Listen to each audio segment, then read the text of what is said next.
Hello, and I'm in the garden making the most of the good weather today. So, welcome to the Great British Kitcar, and in this episode, we're going to continue the Lotus 7 story by bringing you the story of the Series 2, and then we're going to add a touch of Elan with the story of the Lotus Elan and the CN Sprint. And now for something a little bit different. My name's Steve Hull, editor of TKC Mag and TotalKitcar.com, and we're doing this series in conjunction with our video editor Neil Willington. Some of these videos will appear on his channel, N-Wins Motors. I'll tell you the links at the end of this piece. So this time we're going to be looking at a lesser known model from Ginetta cars, but quite an important one in their history nevertheless. It was called the G10, and it was launched at the racing car show of January 1965. It was the Brother Walklet's first attempt at a big banger, a big V8 Ginetta model,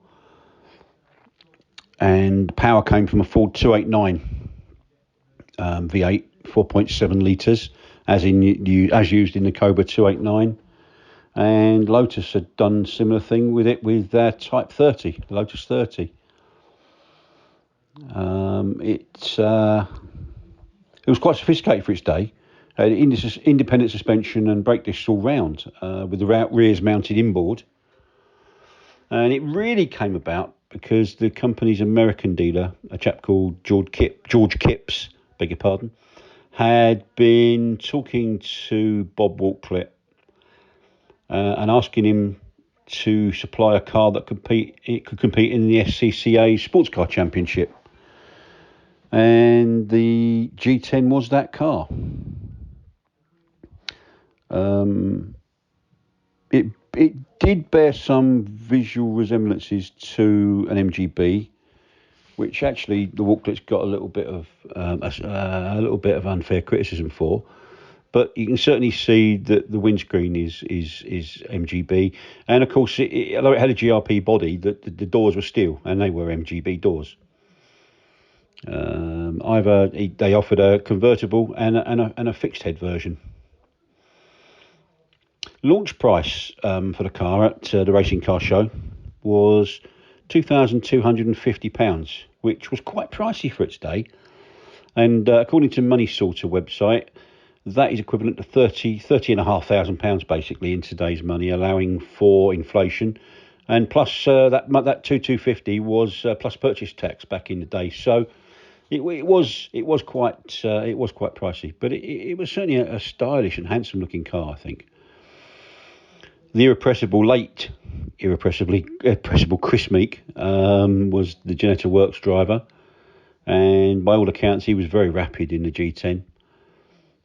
He won his debut was a Formula Libre race at Brands Hatch, sports car race that included all sorts of kit, including a couple of lightweight E-types, I believe, and he romped home. So with things looking quite good, George Kipps ordered 6 in one go. I think there was 4 fixed heads and 2 convertibles. But the trouble was a big one, a big problem. The SCCA had refused to certify it for use in the class that Kipps wanted to run it in. The reason being, Ginetta hadn't built 100 of them to allow for homologation.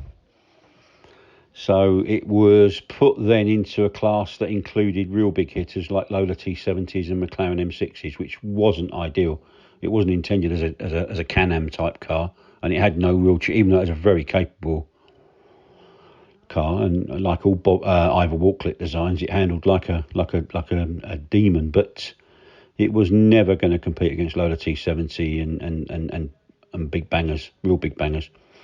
So it was a bit of a disaster for Ginetta, especially as Kipps immediately cancelled his order, beg your pardon. And that kind of was it for a little while.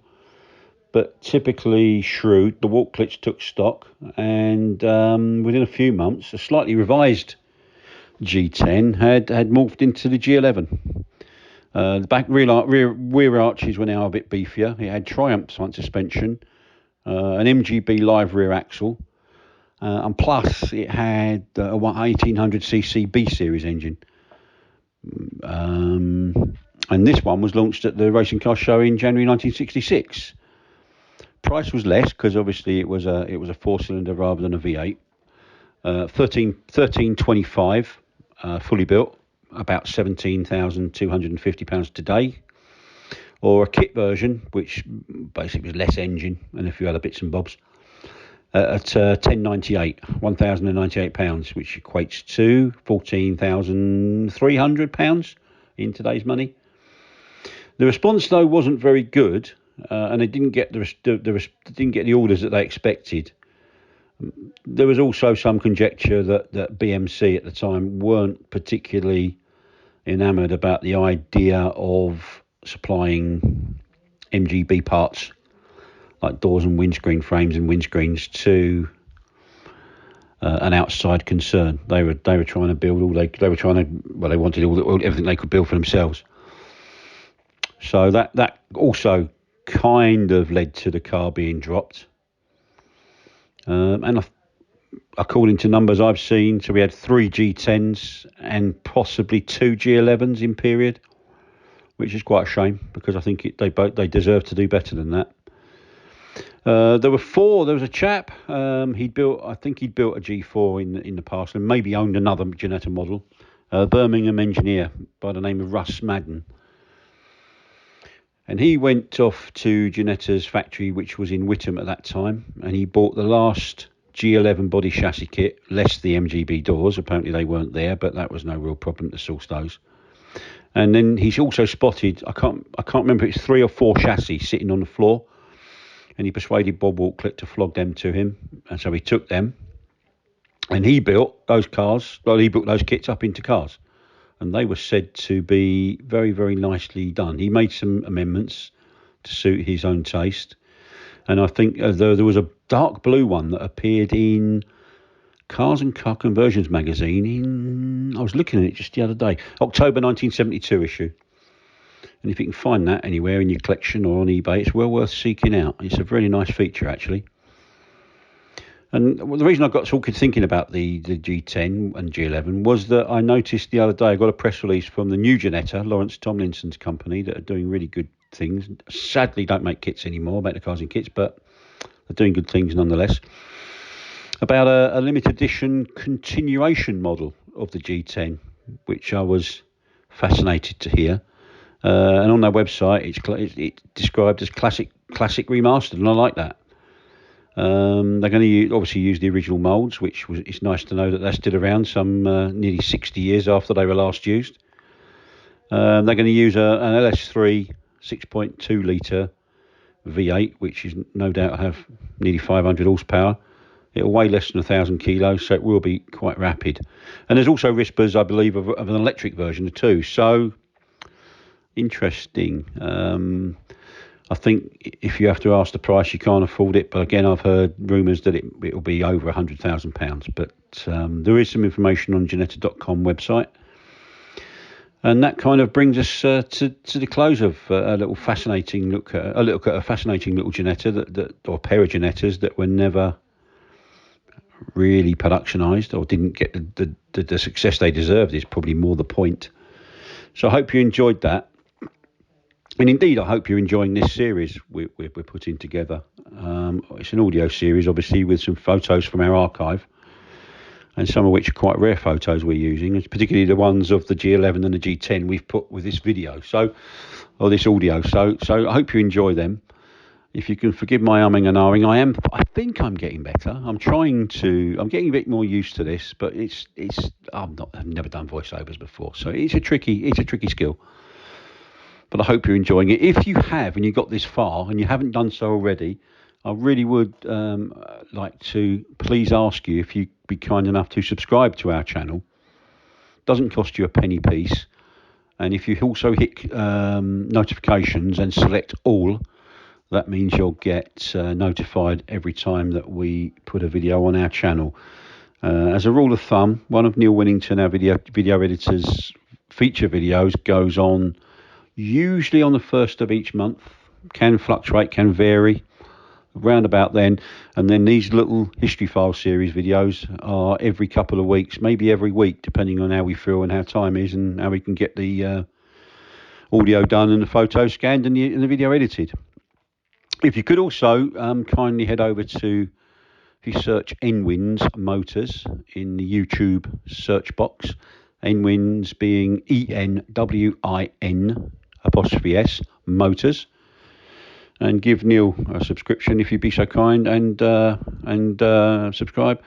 That'd be great. Oh, while I remember, if you could also hit the like button, I'm told that helps our algorithm, and I don't understand what that means, but I'm told it's good. So if you could, like is good. Quite recently, we told you the story of the Series 1 Lotus 7. Well, now it's time for an upgrade, and the Series 2. The Lotus 7 Series 2, introduced in June 1960, was a more refined and cost-effective version of the original Lotus 7. It featured a simplified space frame chassis to streamline production and increase efficiency. Another aid to the production process was the introduction of fiberglass body panels to replace the more complicated and costly hand-beaten aluminium nose cone wings. It included a wider range of engine options, including Cosworth-tuned Ford engines. And it would go on to become the longest-running Lotus-built 7 being produced until 1968. Here's a more detailed look at the Series 2. Bodywork. The Series 2 adopted a body shape that more closely resembles the 7 as we know it today. The introduction of GRP greatly enhanced the production process and build process, whilst allowing a little more flair to the styling. It also reduced the chances of damage, but more importantly, it meant Lotus could produce the car in far greater numbers. The aluminium nose cone of the Series 1 was replaced with a fiberglass unit. It now looked more like the Lotus 7 as we would recognise it today on a Caterham. Cycle wings were originally standard, with clamshell units available as an option. Again, being GRP made replacing damaged wings cheaper and easier. Chassis. It featured a simpler chassis compared with the Series 1. While still a multi-tubular space frame, the Series 2 design would be easier to produce. Engines. While the 1172 side valve unit remained available until 1962, the Series 2 typically used Ford Kent engines of 1340 or 1499 cc, some with Cosworth modifications. The Kent engines were more tunable, and Lotus, in collaboration with Cosworth, were very familiar with this unit thanks to work done with Ford to create the Lotus Cortina. Bringing it to the lightweight 7 made perfect sense, and the performance options for customers made the 7 legendary. If there was one flaw with the Series 2 design, it was the continued use of the standard companion estate rear axle and differential.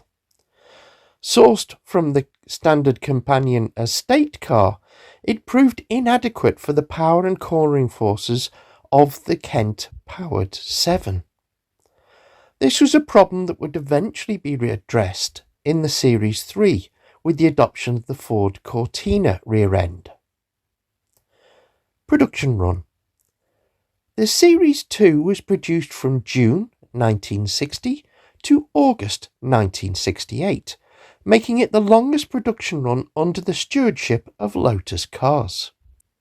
Approximately 1,300 and 10 examples were built, with cars sold both domestically as well as being shipped to overseas markets. TV career.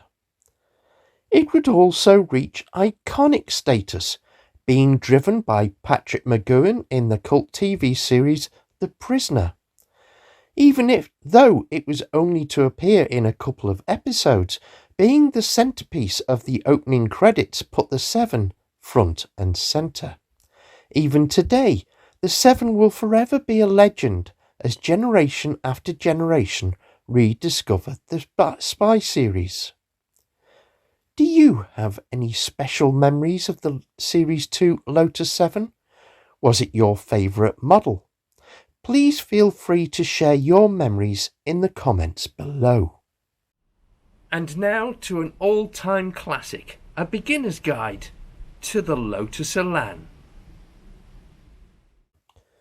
Join me as I look into the secrets of the Lotus Elan and uncover what really makes this classic car tick. The Lotus Elan is a name that resonates deeply with car enthusiasts around the world. Launched in 1972 and produced right up until 1975, this sleek two-seat sports car quickly gained a reputation for its agile handling and impressive performance. Its significance in automotive history is undeniable, with many considering it a pioneer in the lightweight sports car segment. Even today, the Lotus Elan remains a sought-after classic, cherished by collectors and driving enthusiasts alike for its unique blend of style, speed, and driving purity. Its origins come from lessons learned the hard way by Lotus founder Colin Chapman with the Elite coupe that the Elan was intended to replace. The Elite had a revolutionary GRP monocoque construction that made it extremely light, stiff, and very competitive in racing. However, it was also complex, labour-intensive to produce, and therefore costly. Lotus needed a car that embodied the best aspects of the Elite, but far easier and cheaper to build, and the result was the Elan. The core of the car was an extremely clever, folded and welded steel backbone chassis, onto which all the mechanical components could be mounted prior to the body being attached. The body itself was a semi-monocoque design, learning from the full monocoque Elite, but being designed from the outset to be far easier to work on and assemble.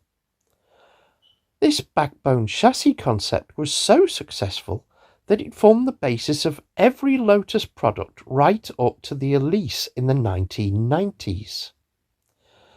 The Lotus Elan's lightweight design was a game changer for its time, and it remains one of the car's most compelling features today. With a curb weight of just over 700 kilograms, the Elan is incredibly agile and responsive, making it a joy to drive on twisty roads. The combination of extremely lightweight and a stiff chassis and body combination meant that the Lotus could continue their class-leading suspension setup originally pioneered for the Elite. Chapman and his team realised that the best way to increase grip on the road is to have a relatively supple suspension to keep the tyres in contact with the surface even on badly kept sections of tarmac. This flew in the face of perceived wisdom born of racing for very stiff suspension setups. That's all well and good on smooth racetracks, but not so realistic on the highway. The lightweight made this difficult because the conventional car spring rates would make the car's ride stiff and uncompromising. The solution Lotus came to, and continue to perfect to this day, was to use softer springs with stiff dampers. This made the reputation of Lotus road cars for generations to follow. The steering feel was also a Lotus speciality, and by clever use of off-the-shelf componentry, a Lotus Elan has legendary feedback to its driver. The steering rack itself was the very highly regarded Triumph rack and pinion setup from the Herald, Vitesse and Spitfire. So highly regarded, it was also used in Formula One cars at the time. Throughout the car, examples like this combine to make the whole ensemble work like a well-engineered Swiss watch. The Elan's Lotus twin-cam engine is another highlight, offering a potent blend of power and efficiency. This engine, which was developed in conjunction with Cosworth, uses the block of a Ford family saloon with the Lotus twin-cam head. It delivers a healthy dose of torque and horsepower, making the Elan Sprint in particular a serious performer on the road. Its reputation as a handling car was also aided by its perfectly balanced chassis and near perfect weight distribution. One of the things that really sets the Lotus Elan apart, though, is its driving experience. With its low slung driving position, perfectly weighted steering, and instinctive gear shift, the Elan puts the driver at the absolute heart of the action. Whether you're cruising through the countryside or pushing hard on a mountain road, the Elan is a car that always leaves you grinning. The Elan's build quality and attention to detail also deserves a mention. Despite its relatively affordable price at launch, the Elan feels like a precision-built machine, with an evident attention to detail that is hard to find in many modern cars. One of the biggest misconceptions about the Lotus Elan is that it's unreliable and difficult to maintain. While it's true that early models had their share of issues, many of these problems have been well documented and addressed by the Lotus community over the years. In fact, with the right care and attention, many Lotus Elan owners have found that their cars can be remarkably robust and enjoyable to own. Of course, as with any classic car, there are certain challenges to be aware of, but for many enthusiasts these are all part of the ownership experience. Another challenge that potential buyers face is the fear of costly repairs. It's true that some parts can be hard to come by, and specialist knowledge may be required for certain tasks. However, many components like the Triumph steering rack are being remanufactured and can be sourced. Replacement chassis from specialists in the UK like Spider Engineering and body panels are also available, making restoration easier than steel-bodied classics. However, the Lotus Elan also has a thriving community of owners and enthusiasts who are more than happy to share their expertise and help newcomers get started. With the right approach, owning a Lotus Elan can be a deeply rewarding experience that offers a high level of driving excitement and connection with the road that's hard to find elsewhere. Some people might be put off by the Elan's relatively high maintenance costs compared with more modern cars, but when you consider the car's performance, handling and sheer driving enjoyment, many owners feel that these costs are a small price to pay. Plus, with a little bit of planning and research, it's possible to keep costs well under control and still enjoy all that the Elan has to offer. So what really makes the Lotus Elan special today? Well, for many owners, it's the sense of a connection with an era of rich history and heritage. Whether it's a recent restoration success story or a thrilling driving experience shared by an owner There are countless reasons why the Elan continues to captivate and inspire. For some, it's the car's rarity and exclusivity that make it so compelling.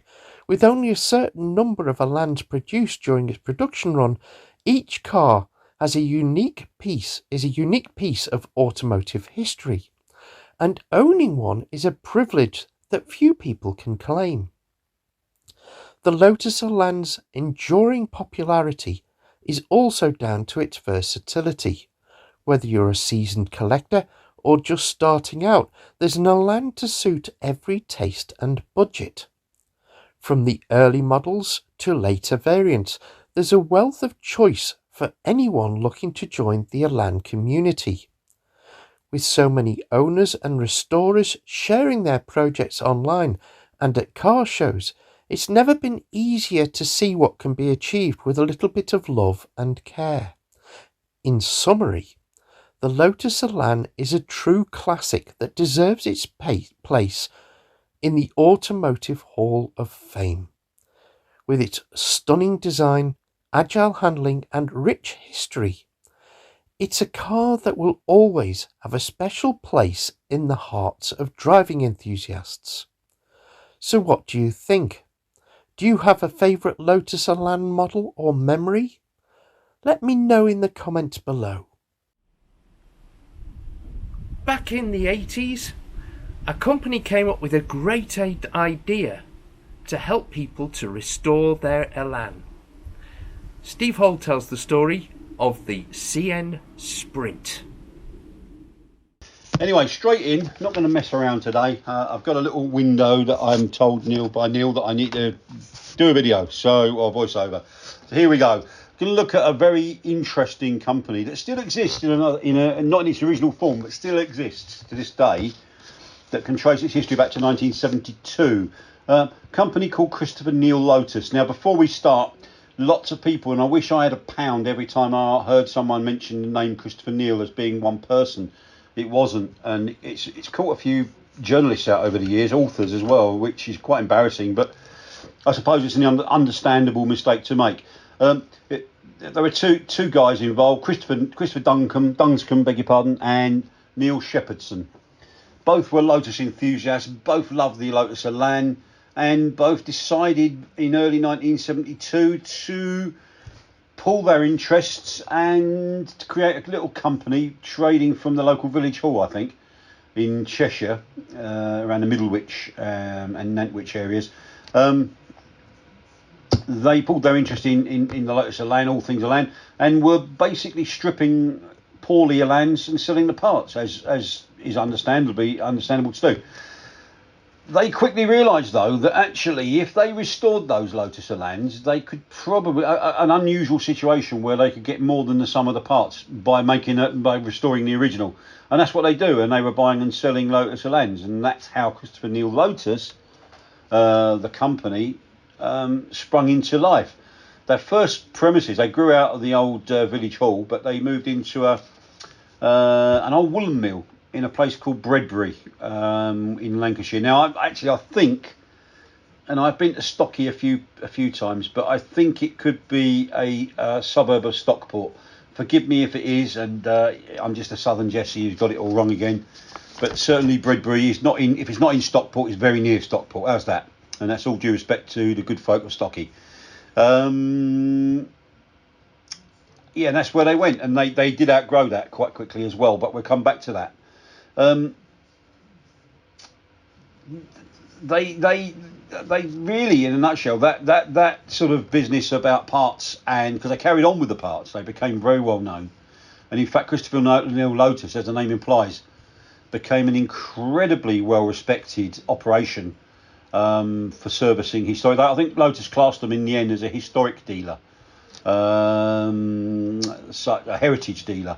Such was their knowledge base and their parts stocking ability. They weren't actually appointed a official Lotus cars dealer until 2002, would you believe? 30 years after they were founded, but we'll come to that as well. But that's really how the CN Sprint came to be, really. I think around the early 80s, discovered, really, I suppose discovered might not be the right word, but they kind of realised that Lotus Elan's good ones, or even average ones, were pushing over the £10,000 mark. Cool, imagine that, a decent Lotus Elan for 10 grand. Oh, where do I find one? I will join the queue, eh? And so that was sort of unprecedented numbers in those days.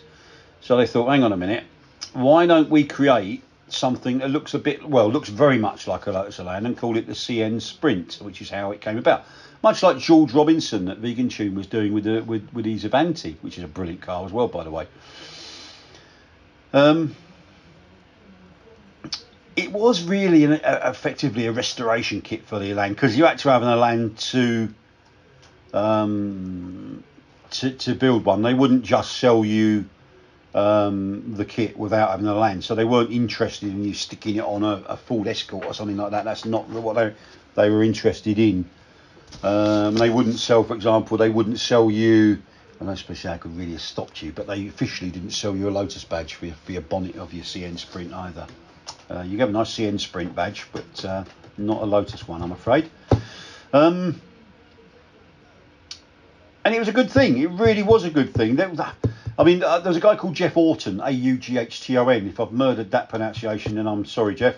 And he was like their marketing manager at the time, in the mid-80s. And he was quite clear. I mean, you needed a Elan to start with. There was still, at that time, plenty of barn find Elans. Can please put my name down for one, as well as one of them as well, please. And he said that was kind of the raison d'etre, the whole sort of inspiration for the CN Sprint. Lotus Purist, and I like Lotus Purist. I kind of have an affinity with Lotus historic guys. I like historic Lotuses. I'm a big fan of historic Lotuses, and I've got some good friends involved in that fraternity and also that business, because there's a big business still supplying Lotus parts to heritage customers. And I can understand why they got the slight hump when the CN Sprint came about, because what it did, and much like I suppose the Pilgrim Sumo did when it was a 4-cylinder kit only, it gave people that aspired and dreamt and dreamed of owning a Cobra but couldn't afford not only the real thing, but they couldn't really run to a V8 engined one. And so therefore the Sumo was a perfect way to scratch the itch that they had. And I suppose it was the way with an Elan, with prices at that time going over £10,000. Then when the CN Sprint came out, it gave people a chance to go and find a ropey old Elan chassis or an Elan and build their version of the Elan on it. The car, by the way, to avoid copyright issues, there was I think the CN Sprint differed slightly around the rear wheel arch area, just to avoid Colin Chapman's ire and getting the hump with that. But I believe Neil and Chris got on very, very well with Lotus. But I think they wanted to keep it that way, really. Going back to the Lotus fraternity, they were slightly upset because they didn't see it as a proper Elan, and that's understandable, and I sympathise with that view. I've given the counter argument to that. It gave people the chance who aspired to an Elan to get on that sort of map, on that ladder, I should say. And I think Neil and Chris were quite aware of that, which is one of the reasons I think that Neil Shepperton, when I've driven a couple of CN Sprints, I'm delighted to say, but I drove the demonstrator, which you'll see here, in original black and white form when I drove it, and also in 2021 maybe, when it was up for auction. Looking beautiful, by the way, as you can see, the colour photo there, looking absolutely splendid. That was Neil Shepperton's demonstrator, and it wanted for nothing. Allegedly he used all brand new parts, because Christopher Neil Lotus could supply you new, they could supply you refurbished, they could supply you upgrade, and it was a kind of mixed bag of all of those things, really.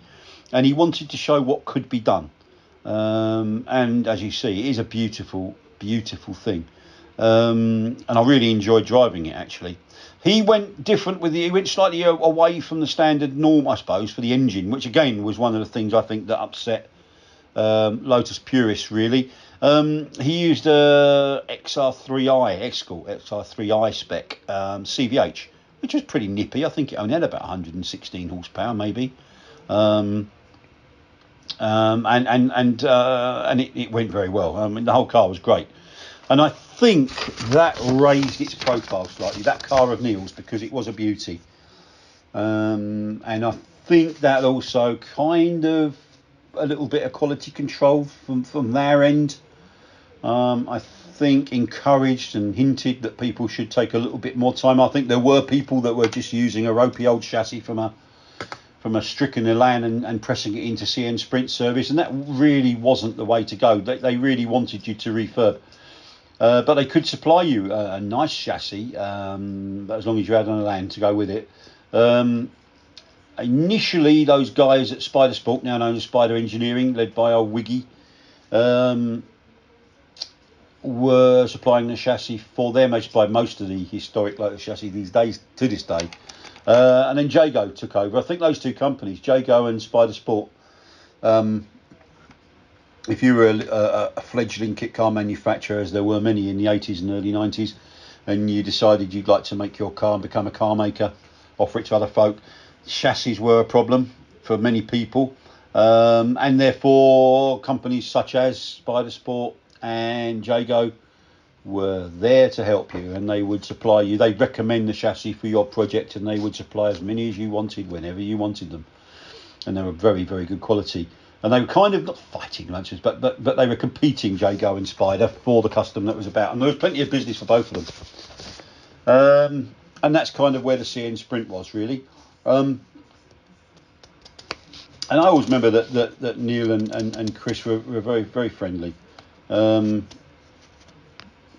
see that when that car came to auction, by the way, it was 2019, I just referred to my notes when it came up for auction, and it fetched £22,000, all but a fiver, I think. By the time it appeared at auction, certainly someone had been looking after it. I don't know how many owners it had subsequent to Neil, but someone had been looking after it, because it was, as you can see in that photograph, in beautiful order. Someone had put a lovely set of Dunlop D1 wheels on it, which looked great, which is a nice addition. And also at some time, someone had grasped the Ford Zetec 2-litre silver top mantle and had transplanted that, what must have been quite an oily old CVH by that time, and stuck a Zetec in, which was a beautiful engine for that car. Okay, it wasn't a Lotus Twink, but it was a beautiful engine. I think that chassis, by the way, that Spider Sport chassis, was based on a Elan S4, their version of the replacement for the S4 chassis. Yeah, as I said, if you had a car that they wanted to make sure really that you'd refurbished it at least, and it was in good order, people just said it's fine, and they used any old banana chassis, I think, in some cases, which wasn't too good. Other engines, you could use the Twink. One at least had a Fiat Mirafiori 2-litre, which is a Fiat version of a twin cam, so that's a nice engine to have. And a lot of the customers went full crossflow route, which is understandable.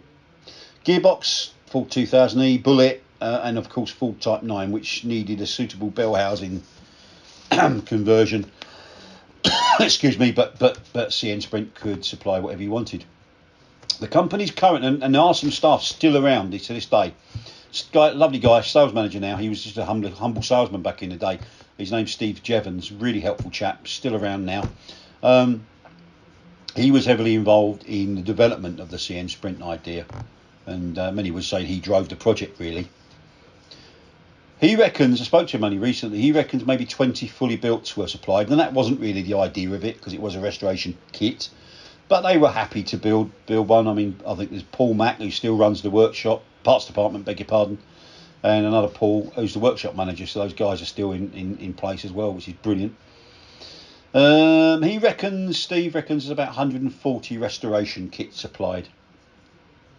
The kits were really very well. I mean, I think Neil has put up the sales sheets, flyer things that were doubled as brochures. And you'll see there, I mean, I've noticed they use pictures of a genuine Elan on the front, but we'll forget about that. But the kits were well appointed, and they were £2,500 plus VAT, which I think, allowing for inflation today, is the equivalent of about 5,618, which is great value. Excuse me, I'm going to cough again. I forgot the essential glass of water, so forgive me.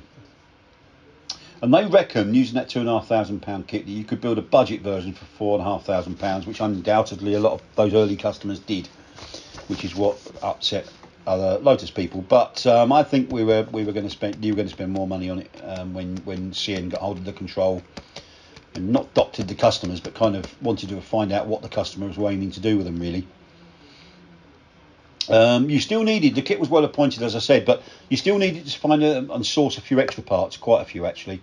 You wanted stuff like various bits of suspension and brakes, some interior trim parts, some engine ancillaries, which I suppose is only understandable, some bright work, a whole exhaust system, stainless steel preferably, and some electrics. Of course, those parts just happened to be available from Paul Mack in CN's or Christopher Neil's parts department.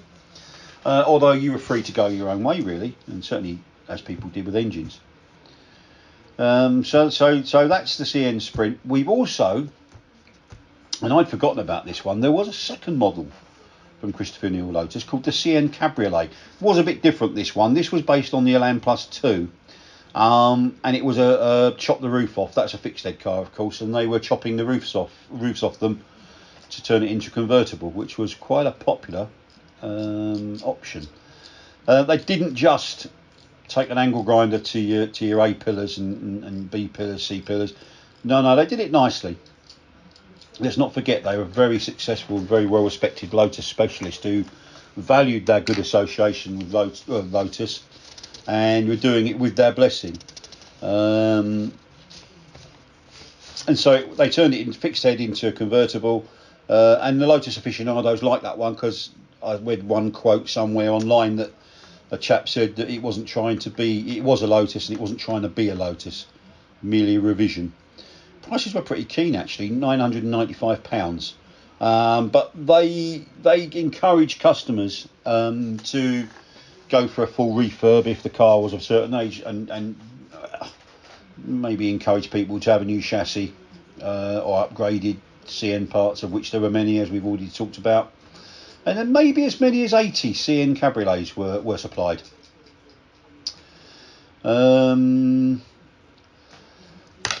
Excuse me again. I was looking through an old magazine archive, my massive magazine, Kitcar magazine archive recently. I stumbled across an advert, whole page for Christopher Neil Lotus in late 1981, advertising the imminent arrival of their new National Kitcar Centre, a 10,000 square foot showroom intended to be a sales emporium for selected second-hand kit cars. I must ask Steve Jevons about that because I'm not sure if that actually happened. One thing that did happen, definitely, was in late 1987 when a new arm to the Christopher Neil business sprung up, and it's called Christopher Neil TVR, which, as the name suggests, bought and sold TVRs and specialist parts. There wasn't so many TVR outlets around in the country as there were Lotus, so that was pretty popular pretty quickly. And they were sourcing cars and selling them all over the UK. 1990, Chris Dunscombe decided to leave the business, although it's a very amicable parting, I believe. And the company continued to trade as they had done. In 1992, a big change arrived when Neil Shepherdson, I don't know if he was approached or he sought this out, but he was appointed as a Toyota dealer and built a brand new purpose-built showroom, which they had, by the way, I'd forgotten to mention, they'd moved from the old woolen mill to one in Nantwich. But this one was slightly just down the road, and it was a much bigger premises. It's the one they're based in now, actually, to be quite truthful. And it served them very well, and it's a big site. They decided to change the name, as I think Neil decided, because Chris Dunscombe wasn't involved anymore. They should have a new name. So that's when they became Oakmere Group. No reason for Oakmere. I think everybody in around the business decided that it sounded good and it worked well. And then they soon began specialising in stuff like selected Mercedes-Benz, Porsches, Ferraris and Aston Martins. Generally high-end sports cars, really. And then they later acquired a Mazda dealer, a business somewhere in Cheshire. I can't remember where it was. I did know, forgive me, but they bought the business lock, stock and barrel and relocated it to the Oakmere showroom, so they're now traders Mazda dealers. They've also picked up along the way a VW official servicing contract. Don't sell VWs, not brand new ones, not a dealer, but they are an official servicing point for Volkswagen customers. Tragedy struck the business in 2013, 2014. First of all, Neil was diagnosed with cancer, which is bad enough, but this was compounded by the devastating news of the death of his son Ben in a road accident in a Lotus Elan. Absolute tragedy. Neil had been putting up a very brave fight against that terrible illness and disease, or whatever you want to call it. Terrible is the word, definitely. But it hit him very hard, as it would. It didn't do his chances of fight. Well, it very much demoralised him, I believe, from what I understand. One thing he did do was he got rid of any Lotus representation on the Oakmere site. He just didn't want to be around Lotus anymore, understandably, I guess, with the tragic death of his young son. And so they stopped all Lotus activities. And Neil sadly died himself in 2014. Really nice man, Neil Shepardson. That's tragic, really tragic. But anyway, the staff rallied round. They realised they had a fantastic business that Neil had built. A successful business too, and the show must go on, and they carried on. And indeed, they within I think it was a year or so, in full agreement with Neil's family and his widow Louise, they decided that there was never any blame attached to Lotus or the Lotus Elise for young Ben's sad death. So they decided to bring Lotus back on board. And so the Lotus brand returned to the Oakmere Group's portfolio. As I said, 2002, they'd been appointed as official Lotus dealer, and they still are very much Lotus specialists, although Lotus, of course, do what Caterham do, and they sell direct. But they still are rightly in their place as being one of the country's leading Lotus specialist part suppliers and restorers. They also, talking of Caterham, they're one of 5 official Caterham cars dealers in the UK, and they also, like several of these, I think most of these Caterham dealers, they also represent Morgan, and a couple of them also represent Norton motorcycles. So they are still a proper specialist and mainstream car emporium is the word. Really good reputation.